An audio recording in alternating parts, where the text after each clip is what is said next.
Hello बच्चों, क्या हाल चाल। उम्मीद करता हूँ आप सब मस्त होंगे, स्वस्थ होंगे। सबसे पहले तो मैं आपसे माफ़ी चाहूँगा कि पिछले 4-5 दिनों से वीडियोज मेरा नहीं आ पा रहा था क्योंकि तबीयत थोड़ा डाउन था। आज से डेली आपको वीडियो मिलेंगे बोर्ड एग्ज़ाम तक, और मैं काम कर रहा हूँ बहुविकल्पी प्रश्नों पर। डेली एक चैप्टर का बहुविकल्पी प्रश्न जो आपसे बोर्ड एग्जाम में पूछा जा सकता है वो सारे आपको मेरे यूट्यूब चैनल पे मिल जाएंगे। आज का चैप्टर है त्रिकोणमिति के अनुप्रयोग, हाइट एंड डिस्टेंस के नाम से भी जाना जाता है। ठीक है, तो इससे किस तरह के बहुविकल्पी प्रश्न आपसे बोर्ड एग्जाम में पूछे जा सकते हैं, आइए देखते हैं। पहला सवाल है कि एक मीनार के आधार से 40 मीटर की दूरी पर स्थित। सबसे पहले कहा है एक मीनार के आधार से, तो सबसे पहले तो हम मीनार बनाते हैं, एक मीनार बना लेते हैं। अब कह रहा मीनार के आधार से, मीनार का आधार मतलब मीनार के निचले सिरे से। अगर ये कहता मीनार के शीर्ष से तो ऊपर चले जाते, मीनार के शीर्ष या शिखर से बोलता तो ऊपर वाला बिंदु लेते। कह रहा मीनार के आधार से, तो मीनार के आधार से क्या, मीनार के आधार से 40 मीटर की दूरी पर, तो मीनार के आधार से 40 मीटर की दूरी पे चलते हैं। मीनार के आधार से 40 मीटर दूर, या तो इधर या तो उधर, आपकी मर्जी, कैसे भी चित्र बना सकते हैं। तो मान लेते हैं यह 40 मीटर, ये क्या है, हमारा मीनार है। मान लेते हैं ये मीनार की ऊंचाई क्या रही होगी, यच रही होगी, हमें पता नहीं है। तो मीनार के आधार से 40 मीटर की दूरी पर एक बिंदु स्थित है। एक बिंदु से शिखर का उन्नयन कोण, कह रहा है ये जो बिंदु है ना 40 मीटर की दूरी पर स्थित बिंदु है, जो मान लेते हैं बिंदु ए रहा होगा। यहाँ से कोई इस मीनार को देख रहा है, यहाँ से खड़ा होकर कोई ऐसे मीनार को देख रहा है और कह रहा है कि यहाँ से मीनार के शिखर का जो उन्नयन कोण है बाबू वह है 45 अंश, ये 45 अंश है। तो मीनार की ऊंचाई याद कीजिए, हमें मीनार की ऊंचाई नहीं मालूम है, इसलिए हमने मान लिया क्या, मीनार की ऊंचाई यच है। ये जो बीसी मीनार है इसकी ऊंचाई कितनी है, यच है, यच ऊंचाई हमने मान लिया। अब ध्यान दीजिए, हमें करना क्या होता है, हाइट एंड डिस्टेंस में सारे सवाल एक ही बेस पे लगते हैं कि जो दिया है वो बटा जो निकालना है वो। अर्थात हमसे क्या निकालना है, यच निकालना है, यानी कि मीनार की ऊंचाई, तो हम यच बटा क्या दिया है, तो एसी की लंबाई यानी कि मीनार के आधार से बिंदु की जो लंबाई है या बिंदु की जो दूरी है वह दिया है 40। तो जो दिया है वो अब बटे जो निकालना है वो बराबर। अब देख लेते हैं फार्मूला कौन सा यूज हो रहा है। ये यच है क्या, अगर इसे यह थीटा है 45 डिग्री है, तो यह वास्तव में थीटा के सामने वाली भुजा को क्या बोलते हैं, लंब। तो हम कहेंगे सर ये तो लंब है और यह क्या हो गया तब आधार, और लंब बटे आधार होता है tan थीटा, और थीटा की वैल्यू कितना दिया है 45 डिग्री। तो tan 45 अंश का मान कितना होता है, एक यच बराबर यच बटे 40 बराबर कितना हो गया, 40 से कम 40, यानी कि यच की वैल्यू कितनी आ गई 40 मीटर। यानी कि जो मीनार की ऊंचाई है वह कितने मीटर है, 40 मीटर। और ये हमेशा होता है जब भी यहाँ थीटा का मान 45 डिग्री हो, आप आंख बंद करके ये कह सकते हैं कि ये जो आधार की लंबाई है और लंब की लंबाई जो है वह हमेशा इक्वल होते हैं। जब भी यह 45 डिग्री हो तब, कहीं 60 अंश के केस में और 30 अंश के केस में ऐसी गलती मत कीजिएगा, अन्यथा सवाल गलत हो सकता है। लेकिन जब भी ये 45 डिग्री हो तो जो आधार की लंबाई होती है वही मीनार की ऊंचाई होती है, या कह सकते हैं लंब की लंबाई होती है। ऐसा क्यों होता है ये भी जान लीजिए, क्योंकि यहाँ पे 90 अंश का कोण बनता है। अगर यह 90 है तो त्रिभुज के तीनों अंत कोणों का योग 180 अंश होता है, या 90 अकेले हो जाता है, या 45 है तो ये भी कितना रहा होगा 45। चूंकि ये भी 45 ये भी 45, इसलिए हम जानते हैं कि बराबर कोण के सम्मुख भुजाएं बराबर होती है। तो 45 अंश के सामने की भुजा जितनी होगी इस 45 अंश के सामने की भुजा वही होगी, यानी कि यह 40 है, इसके सामने की भुजा यह 40 है, इसके सामने की भुजा भी यह क्या होगी 40 होगी। इस केस पे ये बनता है सवाल। ठीक है, नेक्स्ट सवाल देखिए, इससे थोड़ा सा हटके है। कहा एक मीनार के एक भवन के आधार से, तो एक भवन बना लेते हैं, हमें भवन की ऊंचाई नहीं पता है। एक भवन के आधार से, तो आधार से कितना दूर चलना है, तो 20 मीटर की दूरी पर, तो आ गए 20 मीटर की दूरी पर। यहाँ पे कोई एक बिंदु स्थित है, कह रहा भवन के शिखर का उन्नयन कोण कितना है, 60 डिग्री है। यानी कि यहाँ से कोई इंसान इस भवन के शिखर को देख रहा है, तो यहाँ पे इसका उन्नयन कोण कितने डिग्री है, 60 डिग्री है। कितने दूरी तक चले, 20 मीटर। क्या हमें भवन की ऊंचाई मालूम है, नहीं, भवन की ऊंचाई नहीं मालूम है, तो मान लेते हैं भवन की ऊंचाई यच रही होगी, या नहीं मानेंगे तो भी काम, आप ए भी मान लीजिए, बी सी मान लीजिए, जो मानना हो।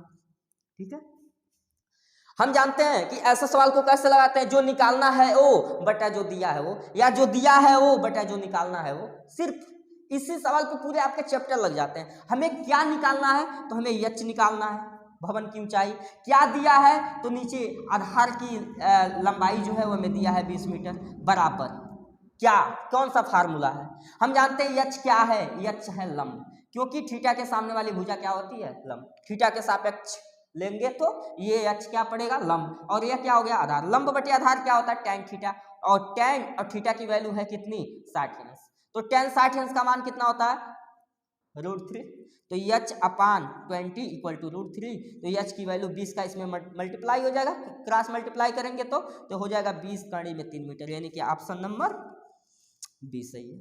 इसका ऑप्शन कौन सा है, बी, ऑप्शन बी दोनों का सही हो जाएगा। चलिए नेक्स्ट सवाल पे, अगला सवाल जो है वह बिल्कुल नए कॉन्सेप्ट पे है, इसे ध्यान दीजिएगा। एक मीनार के आधार से ए इकाई तथा बी इकाई की दूरी पर दो बिंदु स्थित है। कह रहा है कि एक मीनार है और इसके आधार से एक बिंदु जो है वह ए इकाई पे स्थित है, ए मीटर, ए फीट, ए सेंटीमीटर, जो भी मान लें, ठीक है, तो ए इकाई पे स्थित है, ए यूनिट। और इसी आधार से एक और दूसरा बिंदु है जो इस बिंदु को मान लेते हैं कैपिटल ए, इस बिंदु को मान लेते हैं कैपिटल बी। दोनों बिंदु जो हैं मीनार के आधार से एक ए इकाई पे स्थित है और दूसरा जो है वह बी इकाई पर स्थित है। आधार से यहाँ से मान लेते हैं ये जो मीनार है, इस मीनार का नाम है ए बी, बी यहाँ मान लिए ए सी मान लेते हैं। इस मीनार का आधार क्या है, मीनार जो है ए सी है, ये मीनार ए सी है और इस मीनार के आधार सी से ए दूरी पर एक बिंदु ए स्थित है, स्मॉल ए दूरी पर एक बिंदु कैपिटल ए स्थित है और स्मॉल बी दूरी पर स्थित एक बिंदु बी स्थित है, ठीक है। तो अब कह रहा है कि अगर इन दोनों बिंदुओं से बनने वाले कोण, शिखर का जो उन्नयन कोण है, अगर इस मीनार के शिखर का उन्नयन कोण बिंदु ए से और बिंदु बी से जो बन रहे हैं वो कोटिपूरक है। कोटिपूरक का मतलब क्या होता है कि इस कोण को और इस कोण को जोड़ दिया जाए, जब दो कोणों को जोड़ने पर उसका योग 90 डिग्री हो तो ऐसे कोणों को क्या कहते हैं, कोटिपूरक कोण कहते हैं। तो ये अगर कोण थीटा रहा होगा तो ये कितना हो जाएगा, 90 माइनस थीटा। ये बात समझ में आ रही है। अगर मैं कहूं कि 50 रुपये हैं और ये दो बच्चों में बांटने हैं, अगर एक को 20 मिले तो दूसरे को कितने मिलेंगे, 30 मिलेंगे। ये पता कैसे चल रहा है कि हम टोटल में से क्या करें, पहले बच्चे वाले को घटा दें तो हमें दूसरे बच्चे का हिस्सा मिल जाएगा।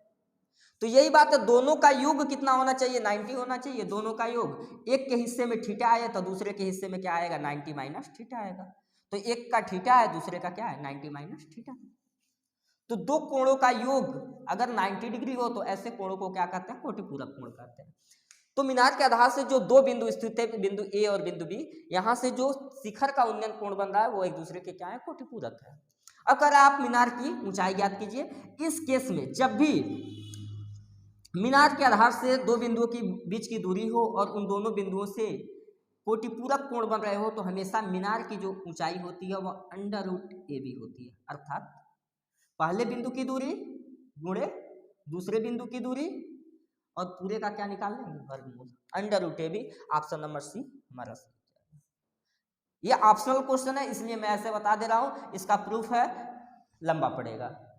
इस बेस पे बहुत सारे सवाल पूछ सकते हैं। अगर ऐसे कह दे कि मीनार के आधार से एक इधर बिंदु है, एक इधर बिंदु है, इधर वाली बिंदु जो है वह मीनार के आधार से 8 मीटर की दूरी पर स्थित है और इधर वाली बिंदु है जो 10 मीटर की दूरी पर स्थित है इस आधार से, और बनने वाले कोण है जो दोनों बिंदुओं से वह क्या है, कोटिपूरक है, एक थीटा है, एक 90 माइनस थीटा है। कुछ भी हो सकता है, यहाँ 30 यहाँ 60 तो भी तो 90 होंगे, हो सकता है दोनों जगह क्या रहे हो, 45 हो सकता है एक जगह 20 हो, एक जगह क्या हो, 70 हो, यानी कि दोनों का योग 90 होना चाहिए, एक थीटा तो एक 90 माइनस थीटा। तो इस केस में क्या होता है, ये जो लंबाई होती है मीनार की वह हमेशा √AB अर्थात √10 × 8 तो कितना हो जाएगा, √80, और इसका आप वर्गमूल निकाल लेंगे। √80 का वर्गमूल जो भी है क्या होगा, √80 40 20 10 5 यानी कि 4√5 4 4 चौको 16 25 80 इतना इकाई ये होगी। तो जब भी एक मीनार दे आपको और मीनार के आधार से दो बिंदुओं के बीच की दो बिंदुओं की दूरी आपको पता हो तो आप कुछ मत कीजिए, अंडर रूट ए बी कर लीजिए, आंसर आ जाएगा। बात समझ में आया?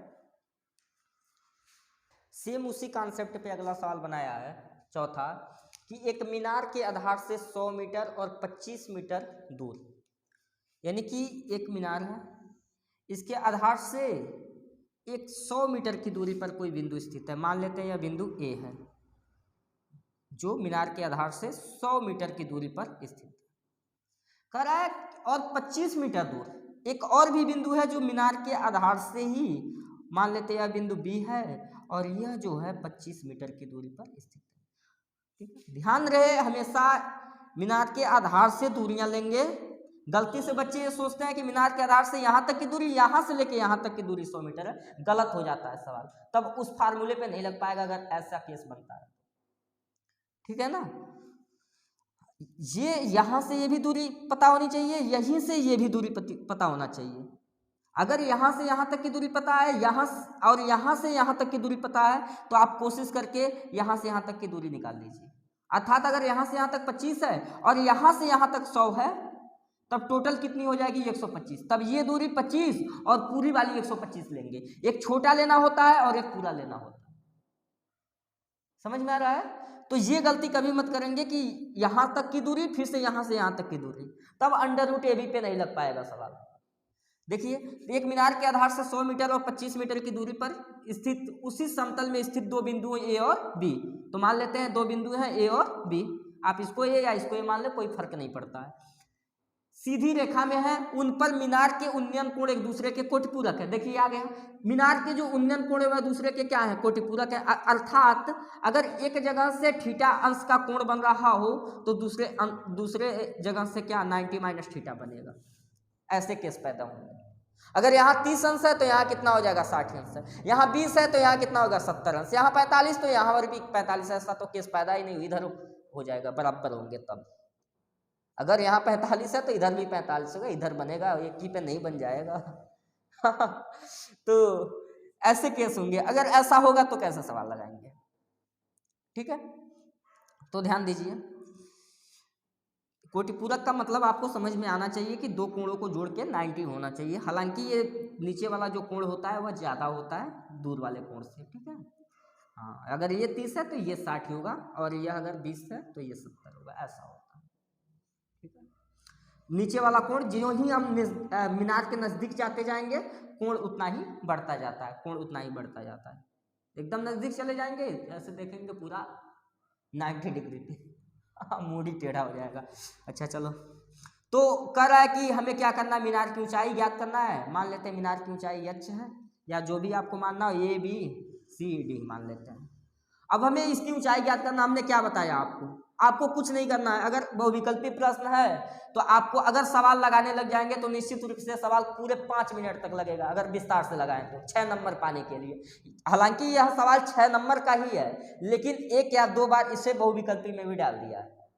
तो कैसे लगाएंगे? कुछ नहीं, अंडर रूट कितना हो जाएगा ए बी। तो अंडर रूट ए बी, ए की वैल्यू कितनी है, अंडर रूट ए बी मतलब यहाँ से लेके यहाँ तक की दूरी, इसको ये बोलेंगे, या यहाँ से यहाँ तक की दूरी को ये बोलेंगे, किसी को मान ले, क्योंकि यहाँ मल्टीपल के रूप में तो कोई फर्क नहीं पड़ता, बी ए या ए बी। ठीक है, तो एक है 100 और एक है कितना 25। तो 25 का 100 में गुणा करेंगे कितना हो जाएगा 2500, और 2500 का वर्गमूल कितना होता है, 2500 का वर्गमूल 50। हाँ 50। तो मीनार की जो ऊंचाई है वो कितनी हो जाएगी 50 मीटर। आंसर आ गया। ऑप्शनल है तो आसानी से हो जाएगा, अन्यथा हम विस्तार से लगाएंगे, पहले त्रिभुज को लेंगे फिर से बड़े वाले त्रिभुज को लेंगे। समझ में आ रहा है? नेक्स्ट सवाल देखिए, अगला सवाल जो है कह रहा है एक मीनार की ऊंचाई 20 मीटर है। तो हमने मान लिया एक मीनार है जिसकी ऊंचाई कितना है 20 मीटर। इस मीनार का नाम दे देते हैं ए बी। ए बी एक मीनार है जिसकी ऊंचाई कितनी है 20 मीटर है। जमीन पर बनने वाली इसकी छाया की लंबाई 20 कड़ी में 3 मीटर है। तो यानी कि जमीन पे जो छाया बनी है इसको छाया बोलेंगे। ठीक है, ये जो छाया है इसकी लंबाई कितनी है 20 कड़ी में 3 मीटर। ठीक है, छाया कब बनेगी, सूर्य का प्रकाश पड़ेगा तब। सूर्य का प्रकाश इधर से पड़ेगा तो इधर छाया बनेगा, इधर से पड़ेगा तो इधर छाया बनेगी। तो हमने इधर सूर्य बना दिया, सूर्य यहाँ से चमक रहा है और ये जो है मीनार इसकी छाया भूमि पर पड़ी हुई है और छाया की लंबाई है 20 कड़ी में 3 मीटर। ठीक है।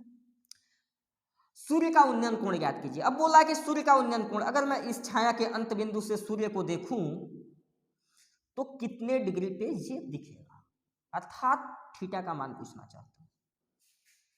ऐसे सवालों को लगाने के लिए सिर्फ एक ही तरीका, जो वैल्यू दिया है उसे मैं पुट कर लूंगा। क्या क्या दिया है? ए बी बट्टा, और क्या दिया है? बी, इसको सी मान लेते हैं। ठीक है, A B B C A B बटा बी सी। ए बी है क्या? तो हम जानते हैं थीटा के सामने वाली भुजा को लंब बोलते हैं और नीचे क्या हो जाएगा, इसकी संलग्न भुजा को आधार बोलते हैं। ए बी बटे बी सी बराबर क्या हो जाएगा? tan थीटा, और थीटा की वैल्यू हमें ज्ञात करनी है, पता नहीं है, यही तो थीटा ही तो ज्ञात करना है, सूर्य का उन्नयन कोण, थीटा की वैल्यू हमें ज्ञात करनी है। ए बी है क्या? 20, तो 20 लिख देते हैं, बटा बी सी है कितना? 20 कड़ी में 3 बराबर कितना? tan theta. अच्छा, 20 से 20 कट गया 1 टाइम, तो कितना आ जाएगा? 1/√3 इक्वल टू tan थीटा। अब बताइए tan कितने अंश का मान 1 कड़ी में 3 होता है? तो आप कहेंगे सर tan 30 अंश का मान 1 कड़ी में 3 होता है, तो tan 30 अंश बराबर tan थीटा। यहाँ से इन दोनों की तुलना करा लेंगे, tan 30 अंश बराबर tan थीटा, अर्थात थीटा की जो वैल्यू है कितना है? थीटा की जगह पे 30 अंश, इसलिए सूर्य से बनने वाला जो उन्नयन कोण होगा वह 30 अंश होगा। ये हमारा क्या हो जाएगा? नेक्स्ट सवाल देखिए, 5 मीटर लंबी एक सीढ़ी, तो सीढ़ी कभी भी कहीं भी लगी होती है, ऐसे तिरछे लगी होती है, ये सीढ़ी है और इस सीढ़ी की लंबाई जो है वह 5 मीटर है। इस सीढ़ी का काम क्या है? कह रहा 5 मीटर लंबी सीढ़ी भूमि से 4 मीटर की ऊंचाई पर, मान लेते हैं ये भूमि है और भूमि से 4 मीटर की ऊंचाई पर, क्या 4 मीटर की ऊंचाई पर एक खिड़की तक पहुंच जाती है? एक दीवार रही होगी, उस दीवार में खिड़की बनी होगी, या खिड़की जो है भूमि से कितने मीटर की? 4 मीटर की ऊंचाई पर है। भूमि से 4 मीटर की ऊंचाई पे एक खिड़की है और ये सीढ़ी लगाई गई है, 5 मीटर लंबी सीढ़ी जो इस खिड़की को छूती है।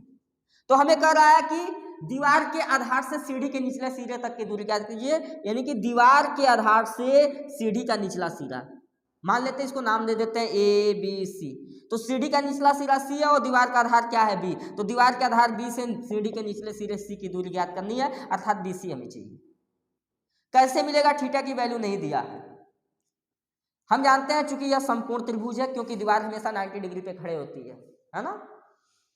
बच्चा सोच रहा होगा क्यों केवल 90 डिग्री, कुछ दीवारें ऐसी भी खड़ी होती होंगी ऐसी बात नहीं है, ठीक है, हम मानेंगे कि यह 90 डिग्री ही है। ठीक है, तो अगर ये 90 डिग्री एक समकोण त्रिभुज है और इसमें पाइथागोरस प्रमेय लगाते हैं, ये कर्ण हो जाएगा, क्योंकि 90 डिग्री के सामने वाली भुजा को कर्ण बोलते हैं, ये आधार हो जाएगा और ये लंब हो जाएगा। हालांकि आप इसे भी आधार या इसे लंब मान सकते हैं, क्योंकि थीटा नहीं मालूम है मैं किस कोण के सापेक्ष हम बात कर रहे हैं। ठीक है, जब न दिया हो थीटा की वैल्यू तो आप किसी को लंब किसी को आधार मान सकते हैं, कोई दिक्कत नहीं है। ठीक है, तो हमें निकालना है, क्या निकालना है? हमें BC निकालना है, आधार निकालना है। तो आधार का वर्ग क्या होता है? हम जानते हैं कर्ण का वर्ग माइनस लंब का वर्ग। तो कर्ण का वर्ग, कर्ण है कितना? 5, 5 का वर्ग माइनस लंब कितना है? 4 का वर्ग। 5 का वर्ग कितना होता है? 25, 4 का वर्ग 16, 25 में 16 गया 9। चूंकि यह आधार का वर्ग है तो आधार कितना हो जाएगा? वर्ग इधर होगा, स्क्वायर बन जाएगा, और आधार स्क्वायर वर्ग इधर होगा तो क्या हो जाएगा? अंडर रूट बन जाएगा स्क्वायर। हाँ, स्क्वायर इधर गया तो क्या बन गया? अंडर रूट बन गया। और 9 का वर्गमूल कितना होता है? 3, यानी कि आधार जो है मिल गया हमें कितना? 3। अर्थात सीढ़ी के निचले सिरे से और दीवार के आधार के बीच की दूरी जो है वह कितना है? 3 मीटर है। ये हमारा 3 मीटर क्या हो जाएगा? सही ऑप्शन बना लेंगे, भूल गया लिखना, समझ में आया? तो इस तरह के सवाल आपसे पूछे जा सकते हैं, बहुत कठिन सवाल नहीं पूछा जाता हाइट एंड डिस्टेंस से। मैंने जो कुछ भी किया है, प्राप्त किया है, यहीं तक सीमित है, इससे ज़्यादा आगे नहीं बढ़ सकता, इससे टिपिकल क्वेश्चन नहीं बना सकता है। और भी चैप्टर्स के वीडियो इसके बाद वाला अगर देखना है तो हमारे चैनल को सब्सक्राइब कीजिए और बने रहिए हमारे साथ। इसके पहले जितने भी चैप्टर हैं उन सब के वीडियोज हमारे चैनल पर मिल जाएंगे। मैंने सारे चैप्टर का विकल्पी प्रश्न, जहां तक बोर्ड एग्जाम की सोच पहुंच सकती है वहां तक मैंने कवर किया है। ठीक है। हाई स्कूल तक बोर्ड एग्जाम में बहुविकल्पी प्रश्न बहुत कठिन नहीं बनते हैं, आसान बनते हैं और जहाँ तक बन सकते हैं वहाँ तक मैंने अपना पूरा प्रयास किया है। मैं उम्मीद करता हूँ कि आउट ऑफ वीडियो मैंने जितने भी वीडियो बनाए हैं उससे बाहर बोर्ड एग्जाम नहीं जाएगा। तब तक के लिए धन्यवाद, पढ़ाई करते रहिए, ऑल द वेरी बेस्ट।